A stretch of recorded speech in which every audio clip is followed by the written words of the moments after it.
सुरत करो मेरे साइया, मैं हूँ भवजल माही।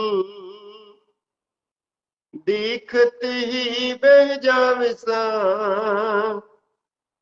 जो तुम ना पकड़ी बाई। मैं अपराधी जन्म का, नख शिख बरा विकारे।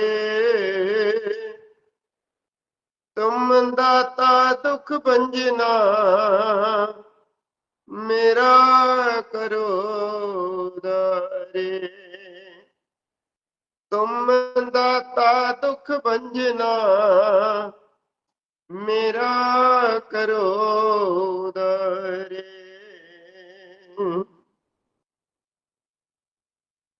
प्रतिस्मरणीय हृदय सम्राट खटखटवासी प्राणधन महाप्रभु श्री नंगली निवासी भगवान जी के पावन चरण कमलों में कोटि कोटि दंडवत प्रणाम। मेरे श्री सतगुरुदेव भगवान जी के प्यारे संत जन, मेरे आदरणीय श्रद्धेय सभी संत महापुरुष, सबके श्री चरणों में नमन करते हुए श्री गुरु महाराज जी के प्यारे गुरुमुखों प्रेमियों, आप सबको सह प्रेम जय सच्चिदानंद। परम सौभाग्य है हम सबका, जिन्हें समय समय पर सत्संग की पावन घड़ियां प्राप्त होती रहती हैं। एक घड़ी आदि से पुनियाद, तुलसी संगत साध की कोट कटे अपराध। संत महापुरुषों के वचन प्रवचन सुनने को आपको मिलते रहते हैं। सभी महापुरुष अपने अनुभव प्रस्तुत करते हैं। जहां संत महापुरुष आपको सत्संग के द्वारा आपको प्रेरित करते हैं साधना में, किस प्रकार से हमें अपना प्रेम बढ़ाते हुए, अपनी लगन बढ़ाते हुए अग्रसर होना है। उसी के साथ साथ श्री सतगुरुदेव भगवान जी की बड़ी ही अलौकिक लीलाएं, दादा गुरु महाराज जी की अलौकिक लीलाएं सुना करके आप लोगों का जो है प्रेम और प्रगाढ़ हो, उसके लिए छाबड़ा जी सदैव तत्पर रहते हैं। जब वो लीलाएं सुन रहे होते हैं तो मन करता है उसमें और डूबते चले जाएं, और डूबते चले जाएं। कैसे कैसे दादा गुरु महाराज जी के इरशाद, किस प्रकार की श्री गुरु महाराज जी की अलौकिक लीलाएं संत महापुरुष भी अवगत कराते रहते हैं। और आपकी सुस्ती को दूर करने के लिए, आपके आलस को भगाने के लिए, जहां संजीव कुमार जी शारीरिक योगा सिखाते हैं कि शरीर को किस प्रकार से स्वस्थ रखा जाए, शरीर किस प्रकार से तंदुरुस्त रहे, उसके साथ साथ बड़े सुंदर सुंदर टिप्स भी वो आपको देते रहते हैं। आपका मनोबल भी बढ़ाते रहते हैं। आज भी बड़ा सुंदर एक प्रसंग उन्होंने जो सुनाया कि घटना एक ही होती है, लेकिन उसको देखने का ढंग अपना अपना है, उसको समझने का तरीका अपना अपना है। बगुला जो है वो समुद्र में से मांस मछली पकड़ता है पानी में से, और हंस जो है वो सुच्चे मोती चुनता है। समुद्र वही है, पानी वही होता है, लेकिन पकड़ अपनी अपनी है। जैसा आज उन्होंने प्रसंग सुनाया कि एक व्यक्ति तो ये कहता है कि वहां तो हमारा जो है ब्रांड वो चलेगा ही नहीं, जो हम उद्योग शुरू करना चाहते हैं, वहां जाकर के जो अपना काम शुरू करना चाहते हैं, वहां तो पैरों में कोई चप्पल ही नहीं पहनते। और दूसरा व्यक्ति आता है खुशी खुशी कि वहां बहुत अच्छा काम चलेगा, लोग चप्पल पहनते नहीं, जूते पहनते ही नहीं, हम उनको पहनना सिखाएंगे और हमारे खूब बिकेंगे। तो उसी भांति ये अपनी अपनी सोच है। सकारात्मक सोच का व्यक्ति जो है वो कीचड़ में से भी लाल ढूंढ लेता है, और जो नकारात्मक सोच का व्यक्ति होता है वो सब कुछ सामने होते हुए पुरुषार्थ ही नहीं करता, प्रयास ही नहीं करता कि मेरी किस्मत में नहीं है। किस्मत में अगर ये लिखा हो कि 4 कदम चल करके मिलेगा, बहुत सारे लोग पुरुषार्थ ही नहीं करते, प्रयास ही नहीं करते। प्रारब्ध और पुरुषार्थ ये दो चीजें हैं।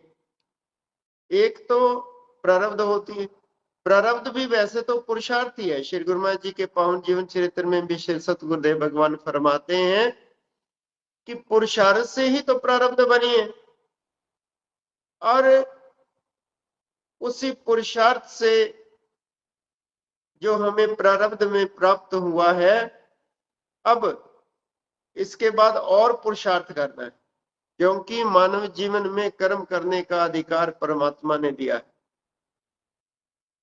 केवल मनुष्य जीवन ही तो एक ऐसा है जिसमें कर्म करने का अधिकार है। बाकी सब जीव योनियों में तो जीव कर्म भोगता है, परंतु मानव तन जो है इसकी श्रेष्ठता यही है, इसकी विशेषता यही है कि इसमें कर्म करने का अधिकार दिया गया। परमात्मा ने हमें कर्म करने का अधिकार दिया है, तो हम पुरुषार्थ करके हम जैसा चाहे प्राप्त कर सकते हैं। वो अपनी अपनी सोच और अपनी अपनी संगति पर निर्भर करता है। हमारा संग कैसा है वो बहुत महत्व रखता है, क्योंकि जैसे वातावरण में व्यक्ति रहता है वैसा ही उसको सब प्रतीत होने लगता है। जैसे दृश्य देखते हैं इस आंखों से, कानों से जैसा सुनते हैं, ये हमारे जो द्वार हैं आंख और कान, जो जो सुनते हैं और जो जो देखते हैं वो हमारी बुद्धि पर उसका प्रभाव पड़ता है। वैसे ही हमारे संस्कार बन जाते हैं। तो हमें जरूरत है अच्छी संगति करने की। सत्संग का यही लाभ होता है। सत्संग में जब हम बैठते हैं तो महापुरुषों के वचन प्रवचन सुनते हैं तो हमारे अंदर भी एक जागृति आती है। हमें भी अपने अंदर से एक उत्सुकता पैदा होती कि हम भी उसको प्राप्त करें। इतना खजाना हमारे भीतर है, पहले पता ही नहीं था। अरे ये तो महापुरुषों ने हमें बताया कि हमारे भीतर जो है अनमोल खजाना है, हम तो बाहर ही ढूंढ रहे थे। और जैसे जैसे संत महापुरुषों की चरण शरण में बैठते हैं, सत्संग सुनते हैं, तो उस तरह से ये ज्ञात होता है। अब अगर श्रद्धेय स्वामी सार शब्दानंद जी महाराज जी ने श्री गुरु महाराज जी का जीवन चरित्र ना लिखा होता, श्री स्वरूप दर्शन ना लिखा होता, तो शायद हम भी ना जान पाते कि श्री गुरु महाराज जी क्या है। अथवा जिन महापुरुषों का हमें सानिध्य मिला, श्री सतगुरुदेव भगवान जी के समय के बहुत सारे महापुरुषों की चरण शरण में बैठने का सुअवसर मिला, उनसे अगर श्री गुरु महाराज जी की पावन लीलाएं ना सुनी होती तो हमें क्या पता होता कि श्री नंगली निवासी भगवान किस ताकत के मालिक हैं। हमें क्या पता लगता कि वो पारब्रह्म परमेश्वर का ही स्वरूप है। तो संघ का ये प्रभाव है। जब संग किया महापुरुषों का, उनकी चरण शरण में बैठे, तो ज्ञात हुआ कि ये त्रिलोकीनाथ प्रभु हमारे कल्याण के लिए इस दुनिया में अवतरित हुए। अरे जिनकी चरण शरण में जाकर के इतना आनंद मिलता है, आत्मिक आनंद की अनुभूति होती है, और उनके दर्शाए मार्ग पर चलेंगे तो वो खूब खजाना जीव अपने अंदर से प्राप्त कर सकता। लेकिन उसके लिए अपने अंदर से तीव्र अभिलाषा की आवश्यकता है। मां पार्वती भगवान शंकर से पूछती हैं कि तुमने मुंडमाला क्यों पहनी है। भगवान शंकर कहते हैं ये तेरे ही मुंड है। कहा मेरे इतने मुंड? कहा हाँ। तो जन्म लेती है, तपस्या करती है मुझे प्राप्त करने के लिए, और फिर तेरी मृत्यु होती है तो मैं तेरा सर काट करके अपने गले में डाल लेता हूँ, माला में पिरो लेता हूँ। कहा मेरे इतने सर हैं? अरे मेरा इतनी बार जन्म हुआ है, तो आपका क्यों नहीं हुआ? भगवान शंकर कहते हैं, देवी मैं तो अमर हूं। कहा तुम अमर हो तो मैं अमर क्यों नहीं हुई? कहा तुमने कोई प्रयास ही नहीं किया, तुमने कोई पुरुषार्थ ही नहीं किया, तुमने अमर होने की जिज्ञासा ही प्रकट नहीं की, इसलिए तुम्हें बार बार जन्म लेना पड़ता है। तो भगवान शंकर के ये वचन सुनकर मां पार्वती कहती है फिर मुझे भी अमर होने का उपदेश दीजिए। भगवान शंकर ने कहा नहीं, ऐसे नहीं, तीव्र जिज्ञासा की आवश्यकता है। जब तेरे अंदर तीव्र जिज्ञासा होगी तभी तेरे को वो उपदेश दिया जाएगा। अब तो मां पार्वती ने प्रतिदिन कहना शुरू कर दिया, सुबह शाम कहना शुरू कर दिया, हर पल यही एक जिज्ञासा उनके मन में प्रकट होती, बार बार कहते।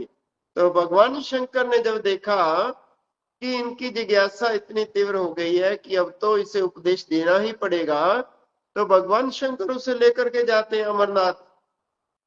रास्ते में नंदी जी को छोड़ देते हैं, गंगा जी को छोड़ देते हैं, चंद्रमा को छोड़ देते हैं, एकांत एकांत में बैठ करके वो अमर उपदेश देते हैं। वही नाम शब्द जो हमें हमारे गुरुजनों के द्वारा प्राप्त हुआ है। ये हमारा परम सौभाग्य है कि आदिकाल से चली आ रही वो परंपरा, गुरु परंपरा, और उसमें भी गुरु परंपरा में भी आदिकाल से जो चल आ रहा नाम है वही शब्द हमें भी प्राप्त है। जिस नाम का जाप करके ब्रह्मा जी ने सृष्टि की उत्पत्ति की है, सृष्टि की है, वही नाम, जिस नाम में इतनी शक्ति है कि नाम के जाप से ही ब्रह्मा ने सारी रचना की है, जितना कुछ हम देख रहे हैं। और वही नाम भगवान शंकर ने जपा, वही भगवान राम ने जपा, वही नाम भगवान शंकर ने मां पार्वती को अमरनाथ गुफा में दिया, अमर होने का उपदेश दिया। तो जब जीव के अंदर ये जिज्ञासा उत्पन्न हो, संत महापुरुष तो आग लगाते, चिंगारी लगाते, प्रेम की आग लगाते हैं। तुम्हें श्री गुरुमा जी की लीलाएं इसलिए सुनाई जाती है कि तुम्हारे अंदर भी वो प्रेम पैदा हो जाए, तुम्हारे अंदर भी वो जागृति हो जाए कि श्री गुरुमा जी किस हस्ती के मालिक थे और वो हमारा कल्याण करने के लिए परमार्थित अवतार जगत में श्री गुरु जी ने है लेना, परमार्थ के लिए इस दुनिया में आए, हमें हमारी आत्मा का दर्शन करवाने के लिए इस धरा पर अवतरित हुए। जब ये हमें ज्ञात होता है संत महापुरुषों के द्वारा, और उससे हमारा प्रेम बढ़ता है। जब प्रेम बढ़ेगा तो स्वाभाविक भक्ति बढ़ेगी। तो श्री गुरुमा जी के प्रति हमारा एक भाव हर पल जुड़ा रहे, हर क्षण जुड़े। ऐसी स्थिति जब मन की हो जाएगी, उनकी लीलाएं पढ़ते पढ़ते, सुनते सुनते, उनके दर्शन दीदार करते करते, उनकी चरण क्षण में आते आते, उससे क्या होगा कि हमारे अंदर प्रेम पैदा होगा। जब प्रेम पैदा होगा तो एक समर्पण का भाव बनेगा, सेवा का भाव बनेगा, और गुरु घर के प्रति एक सेवा का भाव जब बन जाता है तो मन की मलिनता दूर होने लगती है। एक बार श्री सतगुरुदेव भगवान जी से किसी प्रेमी ने पूछा कि अधिकांश जिज्ञासु ये शिकायत करते रहते हैं कि महाराज जी हमारा मन अनेक प्रयत्न करने पर भी एकाग्र नहीं होता। तो श्री सतगुरुदेव भगवान जी ने फरमाया कि श्री गुरु ग्रंथ साहिब में गुरु अमरदास जी फरमाते हैं कि मन मैले सब कुछ मैला, मन मैले सब कुछ मैला, तन तो त्या मन अच्छा ना होए, पूछो ब्रह्मे नारदे वेद व्यासे कोई। अधिकांश क्या होता है, लोग तीर्थों पर जाते हैं, और आज के समय तो मुझे वो शब्द याद आते हैं महापुरुषों के कि ठंडी सड़क पे बेड़ा गर्क, तीर्थों पर जाकर के भी इंजॉय कर रहे हैं। कहाँ वो श्रद्धा है, कहाँ वो प्रेम है, कहां वो भक्ति, तीर्थों पर जा भीड़ की कमी नहीं है आज, लेकिन मन मैले सब कुछ मैला। क्योंकि मन की मलिनता तो दूर हुई ही नहीं, वहां जाकर के भी, वहां जाकर के भी क्या क्या कर रहे हैं, वो इस जुआ से कहा नहीं जा सकता। तन धोत्या मन अच्छा ना होए, केवल तन को धोने के लिए तीर्थों पर हम डुबकियां लगाते रहते हैं। पूछो ब्रह्मेवार नारदे, वेद व्यासे कोई, उसका ज्ञान लेना हो तो किसी ब्रह्मवेता महापुरुष की चरण शन में बैठना होगा। जो वेद व्यास यानी व्यास गद्दी पर बैठ करके, या जो तत्वेता महापुरुष हैं, वो आपको जब वो उपदेश देते, जब हम उनकी शरण में बैठते हैं, तो उनके उपदेश से हमें पता लगता है कि अंदर की मैल कैसे धुलेगी। गुरु रविदास जी, जो आपको ज्ञाति है कि जूते गांठने का काम करते थे, और उनकी ख्याति बहुत हो चुकी थी। क्षेत्र के ब्राह्मणों ने देखा कि हमारा तो कोई नाम ही नहीं लेता, जहां जाओ गुरु रविदास, गुरु रविदास। अरे वो जूते गांठने वाला अपने परिवार में फंसा हुआ, ना कोई कर्म करता है, ना कोई भक्ति, उनको कभी मंत्रों का उच्चारण करते नहीं देखा। कैसी भक्ति है, समय नहीं आता, लोग उन्हीं के रट लगाते हैं। चलो आज उनसे हम कहते हैं कि तीर्थ करने के लिए चले। अब वो तीर्थ करने के लिए जाकर के कहते हैं कि रविदास जी चलो तीर्थ करके आते हैं, सारा दिन यहीं जूतों में लगे रहते हो। गुरु रविदास जी ने कहा कि इसी से मेरे जीवन का निर्वाह होता है, मेरे परिवार का भरण पोषण होता है, और मैं ये काम छोड़ करके कहीं जा नहीं सकता। ब्राह्मणों ने कहा तो फिर तुम कैसे संत कहलाते हो, तुम तीर्थ भी नहीं करते, तुम कोई मंत्रों का उच्चारण भी नहीं करते। तो उन्होंने कहा जी जो हूं मैं ठीक हूं। अच्छा आप एक काम करना, मेरा ये तुम्बा ले जाओ, इसको आप जहां भी जाओ तीर्थ पर स्नान करवाते रहना,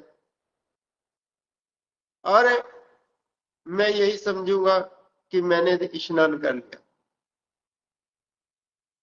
ब्राह्मणों ने कहा कोई बात नहीं, आकर सारी चर्चा करेंगे लोगों में कि ये ऐसे संत जिनको आप कहते हो, ये ना तीर्थ करते हैं, ना मंत्रों का जाप करते हैं, और ये देखो ये एक तुम्बा दे दिया, ये कद्दू दे दिया कि इसको स्नान करवाते रहना।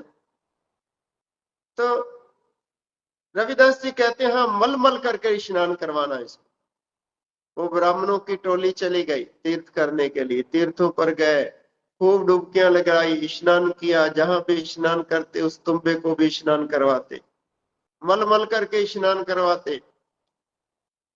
सभी तीर्थ करने के बाद ब्राह्मण जब वापस आते हैं, तो गुरु रविदास जी को कहते हैं ये लो अपना तुम्बा देखो कितना साफ हो गया है।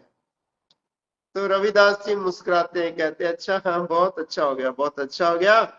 हाँ अब रात्रि हो गई है, आप यहीं विश्राम कीजिए, सुबह आप अपने गांव के लिए प्रस्थान करना। तो आपके लिए भोजन बनवाते हैं। पत्नी से भोजन बनाने के लिए कहा, बच्चों से भोजन बनाने के लिए कहा। उन्होंने क्या बनाए, क्या सब्जी क्या बनाए, कहा ये तुम्बा स्नान कर करके आया है, ये बहुत पवित्र हो गया है, ब्राह्मणों को भोजन करवाना है तो इसी की सब्जी बना दो। अब उसको काटा, सब्जी बना दी, और जब भोजन करने लगे ब्राह्मण, तो सब थू थू करने लगे। तो गुरु रविदास जी कहते हैं क्या हुआ भाई, का इतना कड़वा तुम्बा। तो गुरु रविदास जी मुस्कुराते हुए कहते हैं इतने तीर्थ करने के बाद भी ये कड़वा क्यों रह गया। कहा बाबा वो स्नान तो बाहर से हुआ, अंदर तो इसके कड़वाट रह गई सारी। तो कहते फिर उन तीर्थ करने का भी क्या फायदा हुआ, केवल बाहर के ही स्नान किए। बाहर के स्नान करो अच्छा है, लेकिन वहां भक्ति में जीवन हो, वो तीर्थ जो करने जाए उसमें भक्ति का भाव हो, केवल मौज मस्ती के लिए ही नहीं। कहते संत मिलन को जाइए तज माया अभिमान, जेते जेते पग चले सौ सौ यज्ञ समान। तो श्री गुरु अमरदास जी कहते हैं कि मन मैले सब कुछ मैला, तन धोत्या मन अच्छा ना होए, पूछो ब्रह्मे नारदे वेद व्यासे कोई।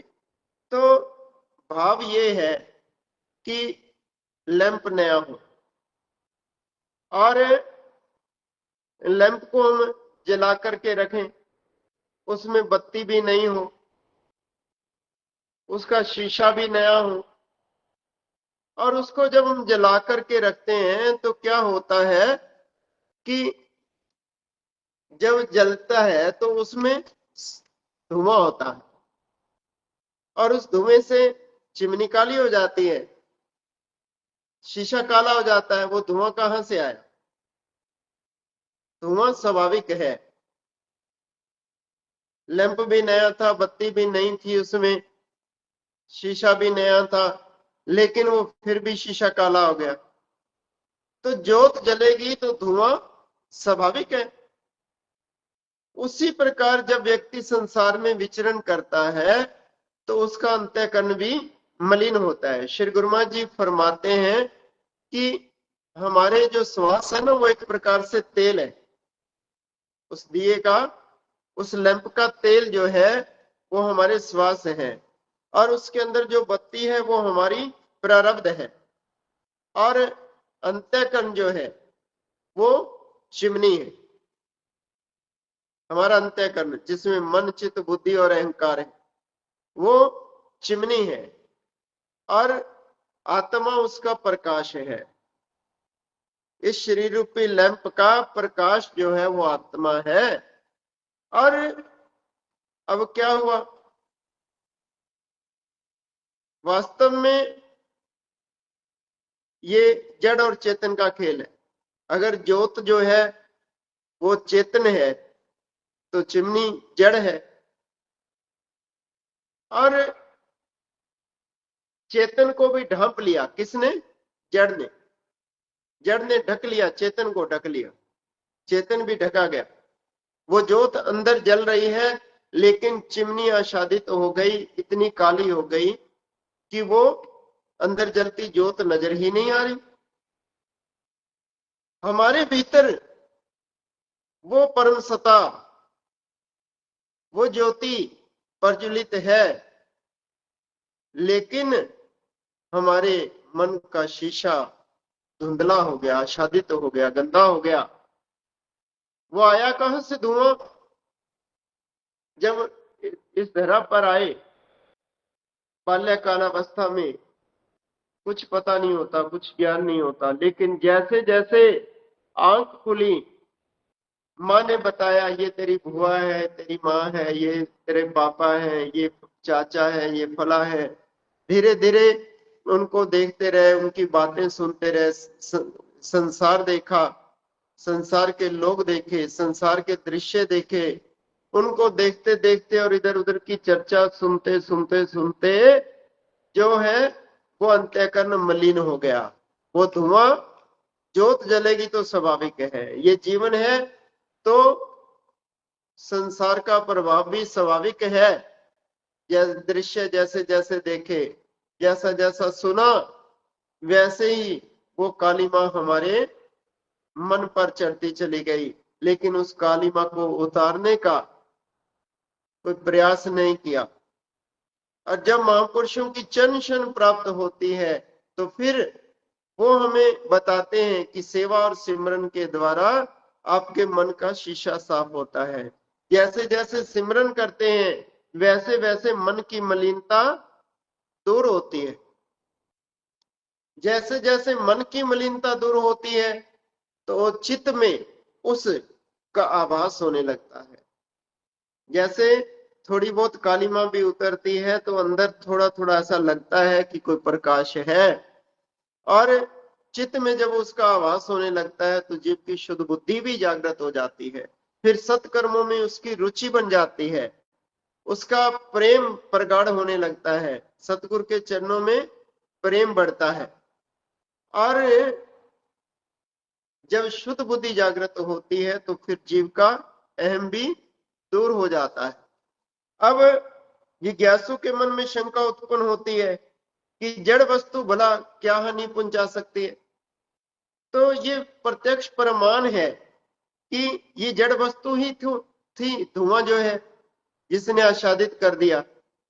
तो उसी भांति ये संसार जो हम देख रहे हैं, इस संसार के ये नश्वर पदार्थों की एक चाहना, एक कामना, ये जीव को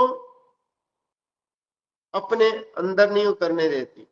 इनकी प्राप्ति के लिए व्यक्ति सारा जीवन लगा देता है, परंतु विचारवान व्यक्ति जो होता है इस शकल ब्रह्मांड के अंदर, पूरे ब्रह्मांड के अंदर एक चेतन सत्ता को ही देखता है और बाकी सब कुछ मिथ्या जान करके इसमें अपना दिल नहीं लगाता। जैसे श्री गुरु महाराज जी प्रमाण देते हैं कि विश्वामित्र जी जो है उन्होंने बहुत साधना की, इतनी साधना की कि ब्रह्मा जी प्रकट हुए।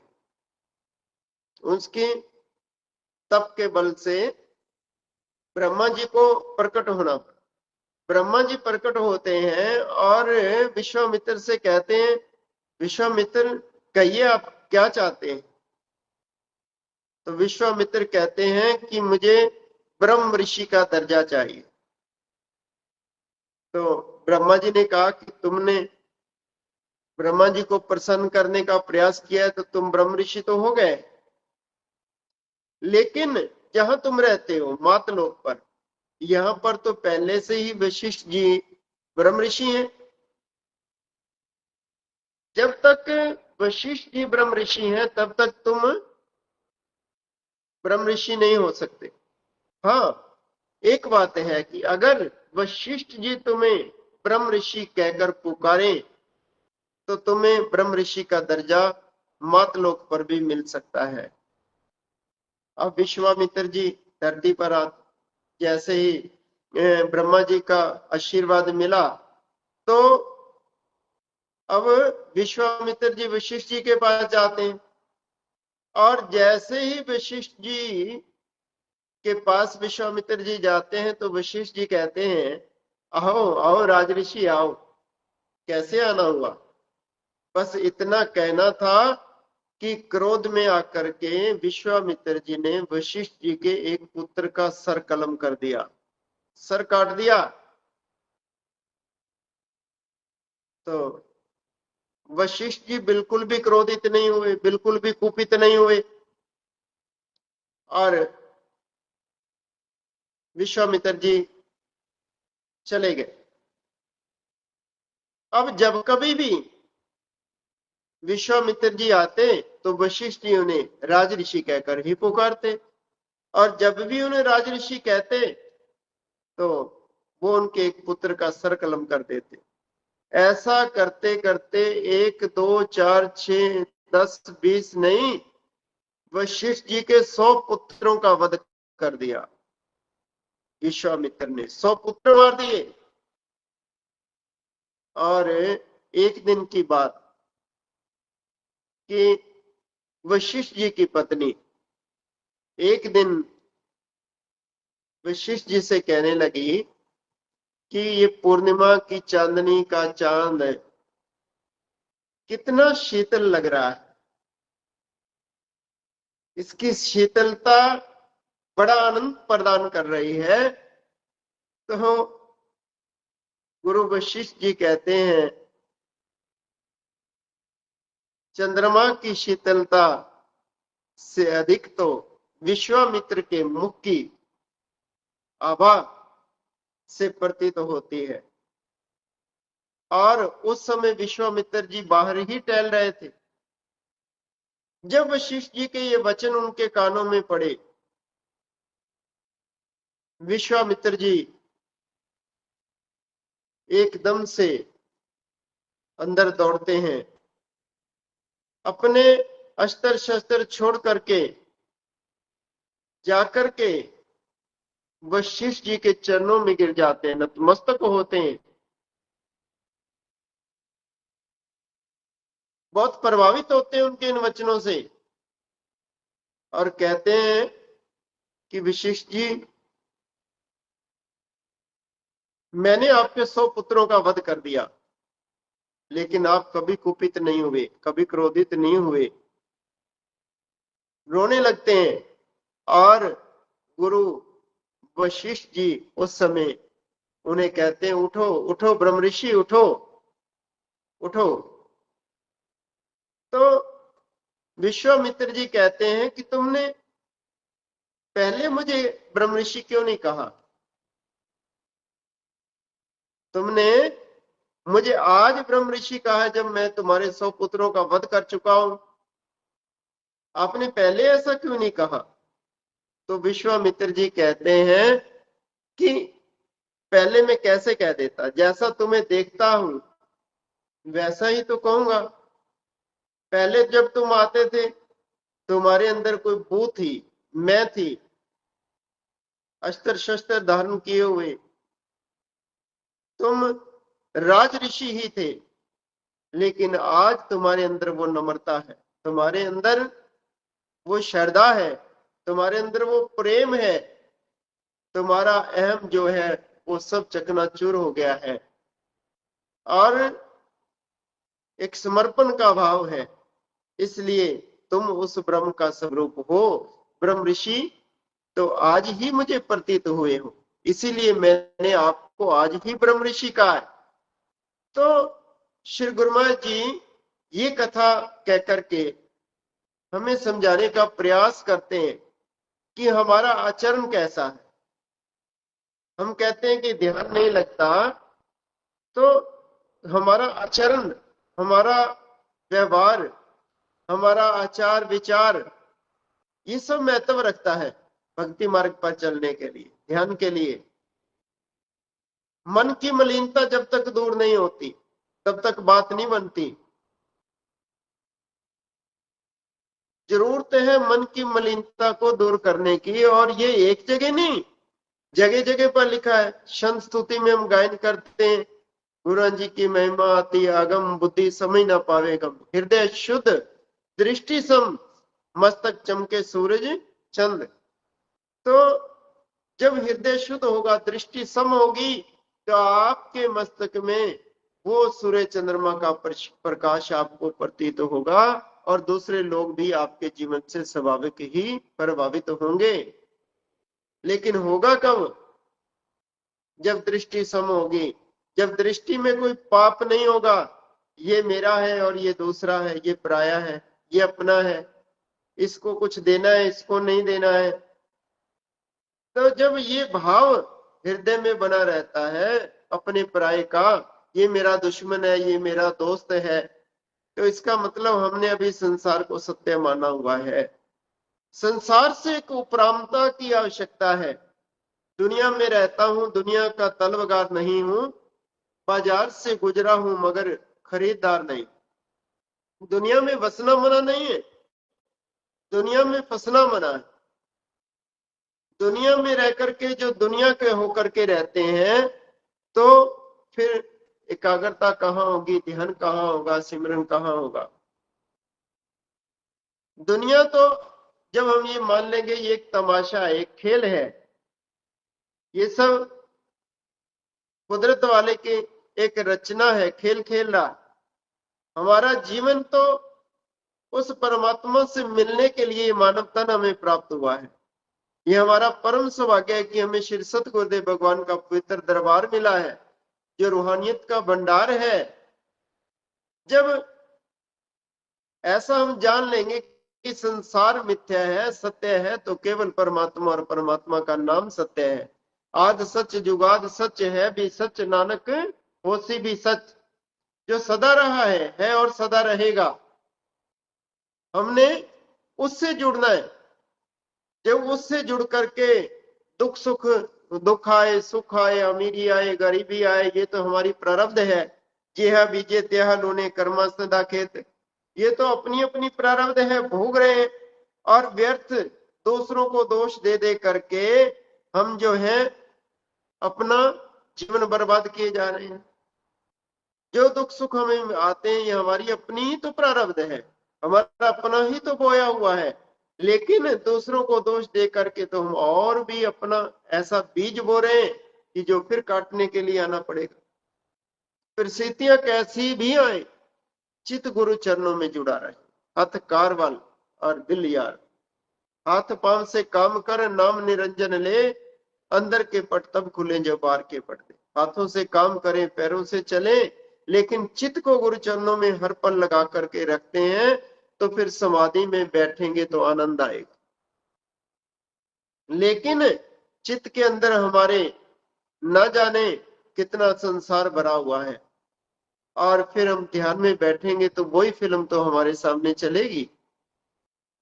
अगर हम चाहते हैं कि हमें हर पल हमारे अंदर वो सिमरन चले, अजपा जाप की लय बने, तो उसके लिए मन की मलिनता को दूर करने की जरूरत है। मैं कई बार पहले भी बता चुका हूं।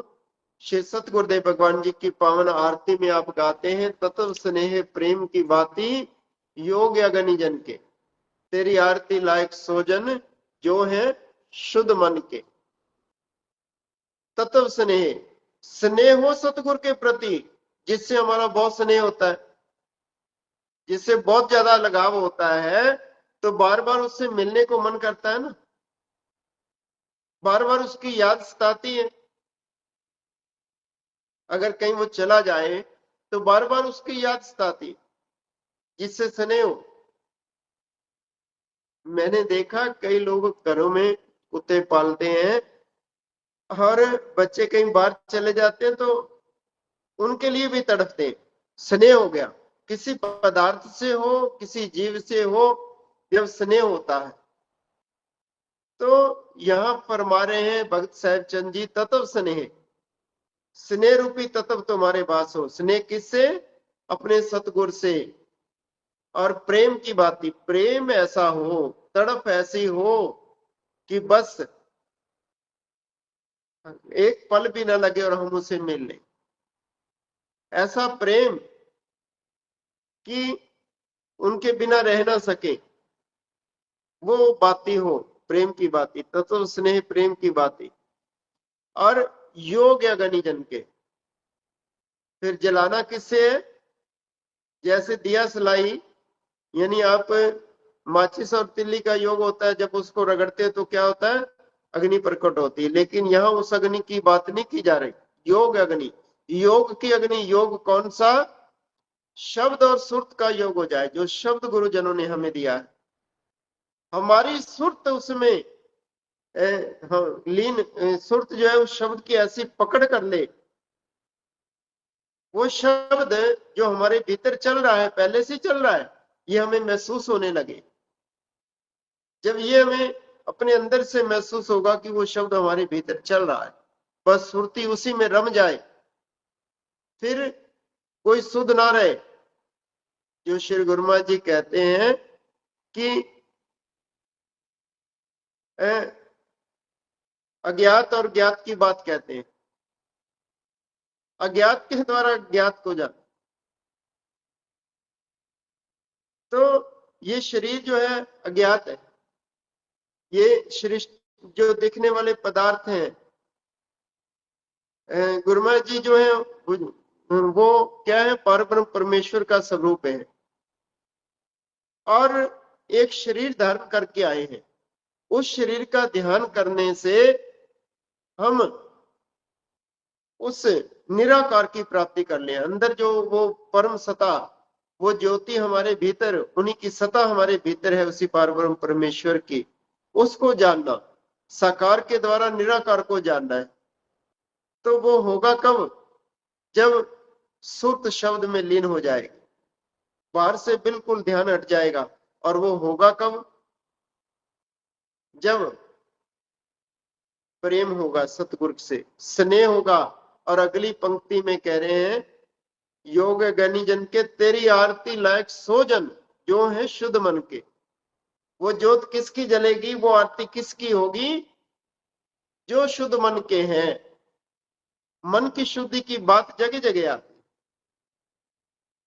जब तक मन शुद्ध नहीं होता, जब तक मन में मलिनता है, तब तक वो अंदर की ज्योत जलती ही नहीं। हम रोज ये तो कह देते हैं, महाराज जी अंदर प्रकाश नहीं दिखता। महाराज जी ਧਿਆਨਤਾ बैठते हैं पर मन एकाग्र नहीं हुंदा। तो श्री गुरु महाराज जी इसी प्रसंग पर ये फरमा रहे हैं। विश्वामित्र जी का भी उदाहरण श्री गुरु महाराज जी ने इसीलिए दिया कि हमारा आचरण कैसा है ये महत्व रखता है। हम चाहते तो हैं कि हम भी ब्रह्म ऋषि हो जाएं, हम भी उस ब्रह्म में हो जाएं, लेकिन हमारा आचरण महत्व रखता है, हमारा आचार विचार महत्व रखता है। जब मन शुद्ध होगा तो वो ज्योति जलेगी।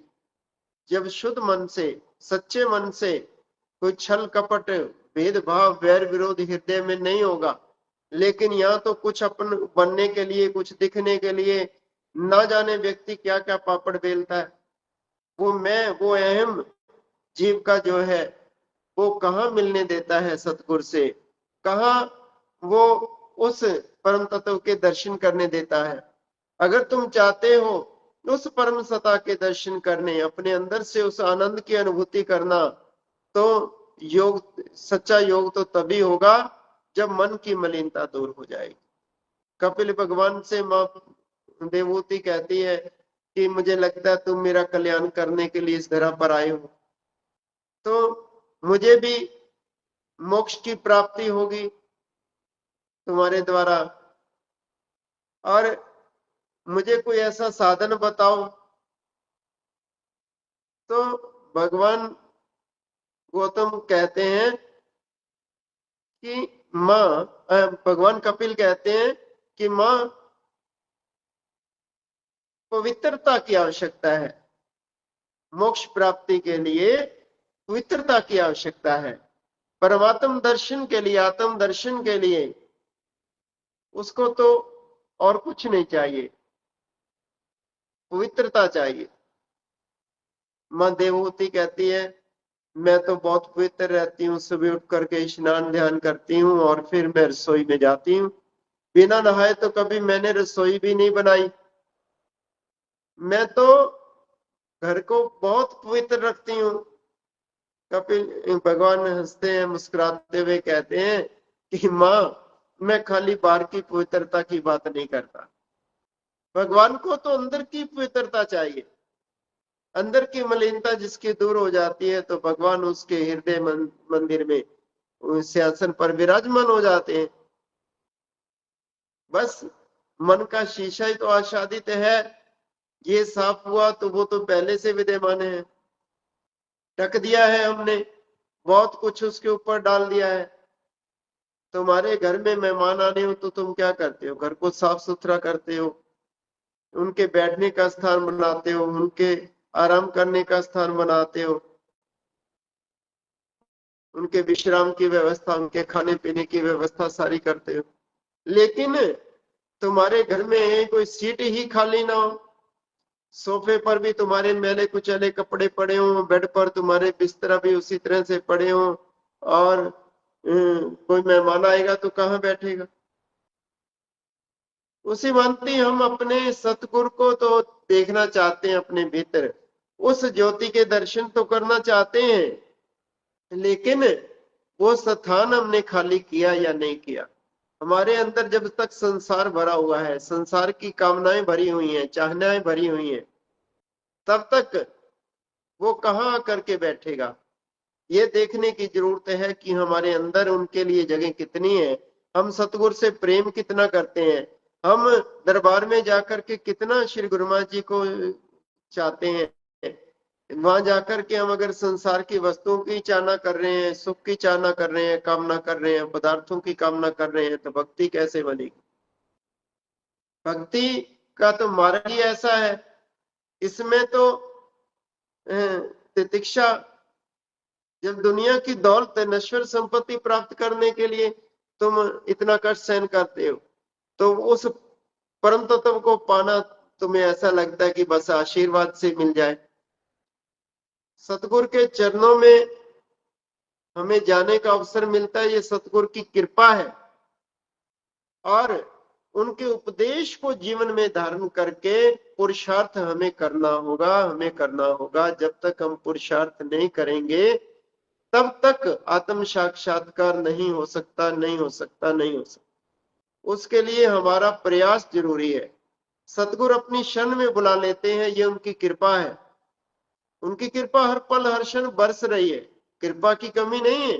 गुरु जी की कृपा सब पर भारी, जो समझे वो है अधिकारी, जो न समझे सो नाकारी।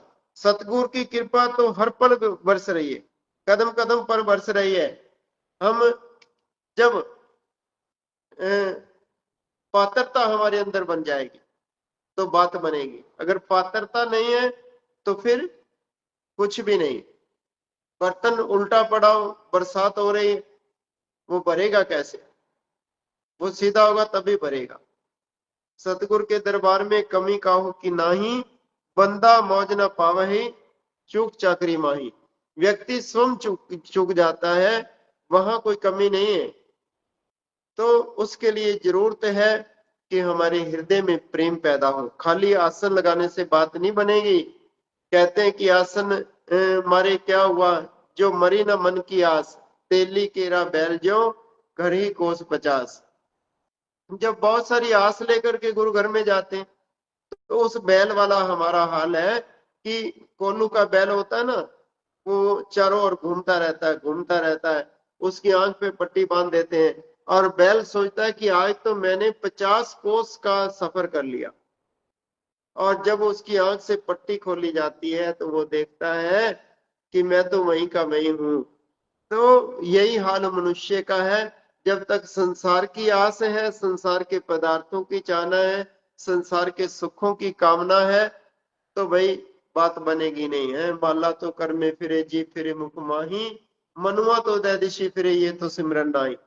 जब मन में ही कामनाएं भरी हुई हैं संसार के पदार्थों की, और बैठे हैं आसन लगा करके या माला घुमा रहे हैं, हाथ से माला घुमा रहे हैं, मन जो है वो कुछ और ही कामनाएं लेकर के बैठा हुआ है, तो फिर बात बनने वाली नहीं है। तो जरूरत है हम कामनाओं को समाप्त करें। चाह गई चिंता मिटी मनुआ बेपरवाह, जिनको कुछ ना चाहिए सोई शहनशाह। तो जब तक ये कामनाएं समाप्त नहीं होगी, तृष्णाएं समाप्त नहीं होगी, तब तक व्यक्ति सच्चा आनंद प्राप्त नहीं कर सकता। क्योंकि तृष्णा में सबसे दुखी आठों पैर कंगाल, जिन पाया संतोष धन सो जन मालो माल। जो मिल रहा है संतोष करके, हम उसे सतगुरु का प्रसाद जान करके हम परमानंद की प्राप्ति करें। केवल उस शब्द की से जुड़ने का प्रयास करें, सतगुरु के ध्यान को अपने हृदय गमन करें, तब बात बनेगी। मैं एक बात कहकर वाणी को विराम दूंगा कि नंद सिंह जी प्रतिदिन गुरु घर में जाया करते, अमृत बेला में उठते, स्नान ध्यान करते, गुरु घर जा करके वो पाठ श्रवण करते और वहीं फिर थोड़े समय के लिए ध्यान में लीन हो जाते।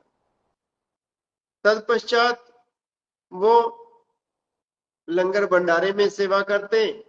लंगर भंडारे की सेवा करने के बाद वो पौधों को पानी लगाते, झाड़ू लगाते, इत्यादि इत्यादि सेवाएं करते करते दोपहर हो जाती और फिर वो 4 घंटे के लिए अपने जीवन के निर्वाह के लिए कुछ काम धंधा करते,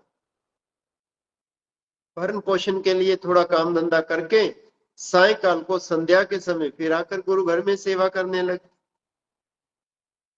ये उनका सदा के लिए एक नियम था कि उतना ही काम करना है जिससे अपना भरण पोषण हो जाए।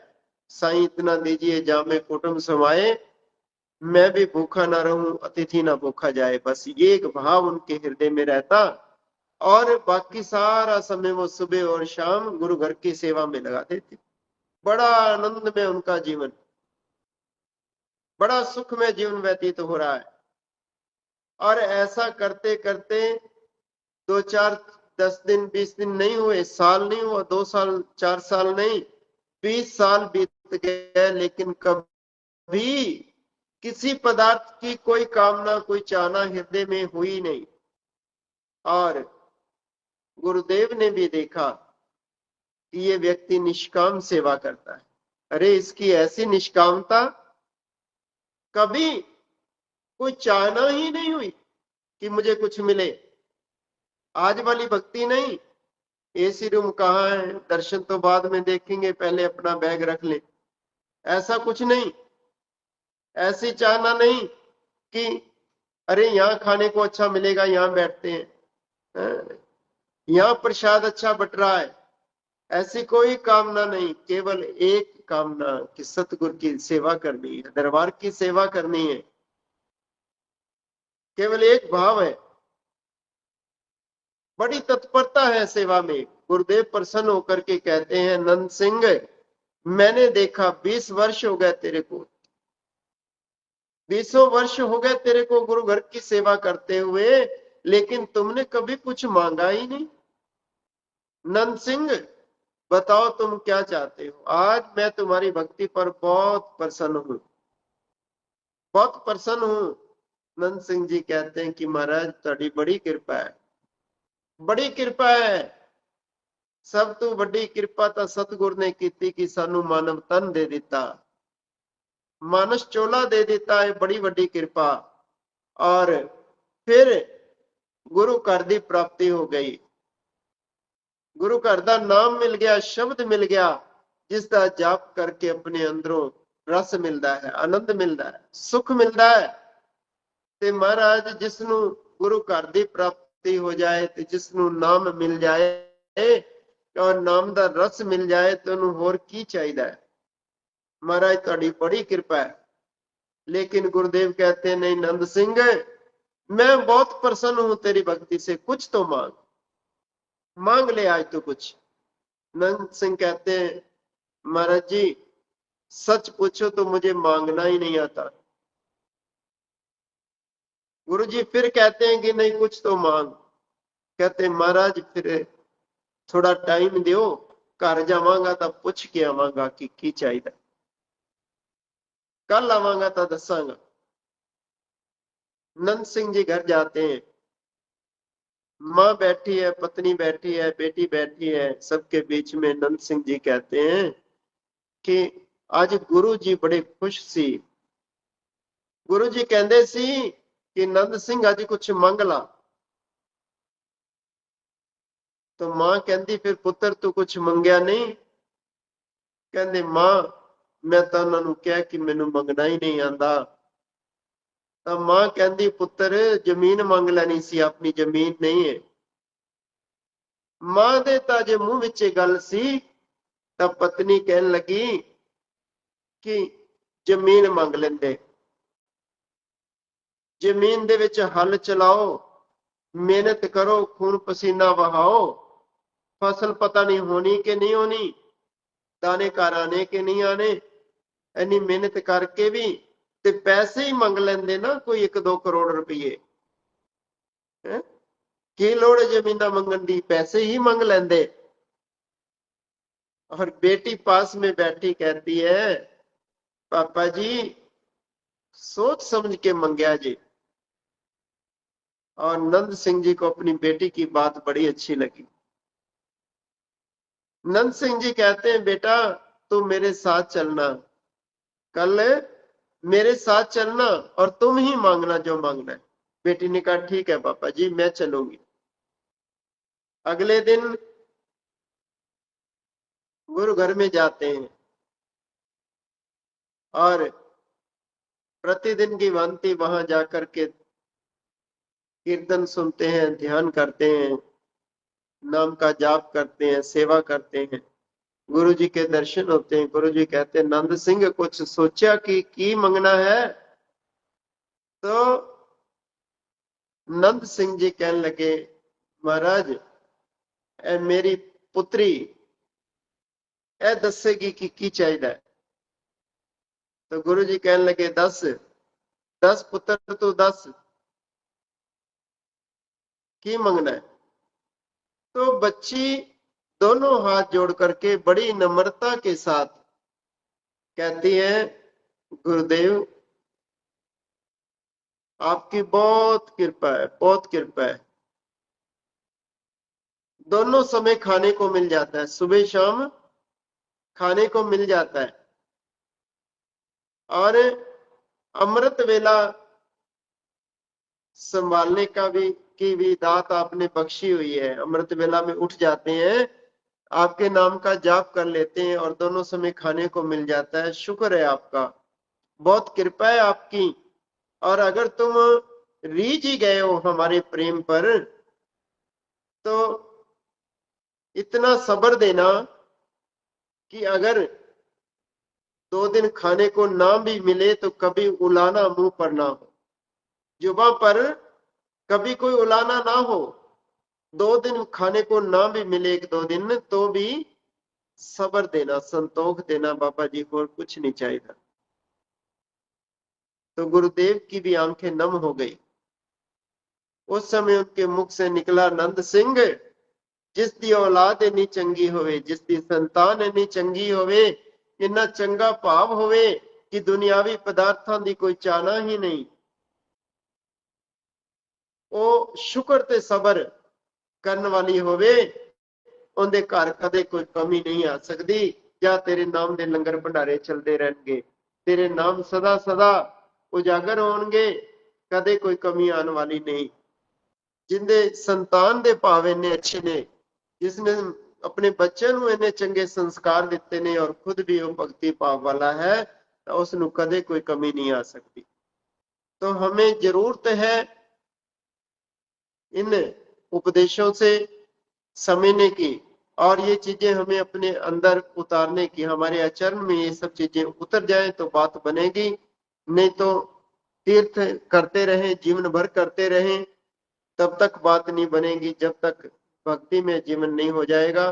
ध्यान की बात जो है, योग की बात जो है, ये ध्यान योग तो ये स्वाभाविक चीजें हैं। बस वो पात्रता हमारे अंदर आ जाए तो ध्यान तो कब जुड़ जाएगा, कहा ही नहीं जा सकता। महात्मा बुद्ध कभी कुछ कदम आगे चलते, फिर पीछे चलते, प्रयास करते रहे, कितना प्रयास करते रहे, और वो घटना कब घट गई पता ही नहीं चला। तो जिसके जीवन में ये घटना घटती है, वो पता ही नहीं चलता कि वो कब घट गई। वो घटेगी, स्वाभाविक घटेगी, कब घटेगी ये कुछ कहा नहीं जा सकता। कब वो परमात्मा हमारी भक्ति पर खुश हो जाए और वो घटना घट जाए। हमारा कर्म जो है, हमारा कर्तव्य जो है, वो हम श्री सतगुरुदेव भगवान से सच्चा प्रेम करें, निष्काम करें, निष्कपट करें, अहंकार रहित होकर के करें, तो वो घटना स्वाभाविक कभी ना कभी हमारे जीवन में भी घटेगी। सतगुरु सब पर अपनी कृपा बनाए रखें, सबको अपनी अमोलक भक्ति प्रदान करें। इन्हीं शुभकामनाओं के साथ वाणी को विराम। भक्ति दान मोहि दीजिए, गुरुदेव उनके देव, और कुछ होना चाहिए दाता निस्तिन तुमरी से। बोलो जयकारा।